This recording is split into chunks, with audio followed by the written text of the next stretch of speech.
2019 Honda CRV. We're going to do the cabin air filter today. It's going to be located behind the glove box. We're going to need to drop it. First, disconnect the damper.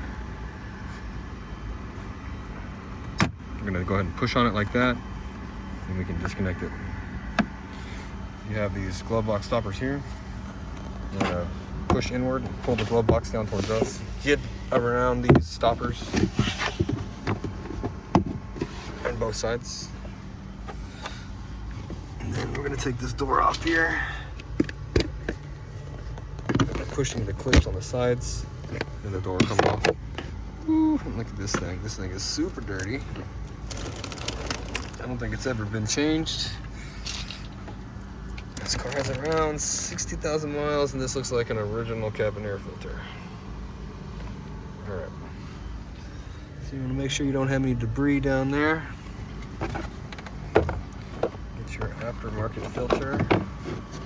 And you need to check to see if it has an airflow direction, which is always going to be down. If you need a filter, check the description box. I'll have the link that takes you to Amazon, or you can pick up one of these filters right here. Put it in there just like that, airflow down, or just come over here and snap it back on. Like that. Grab the glove box, close it, and take the damper and reconnect it by hooking, pulling towards you.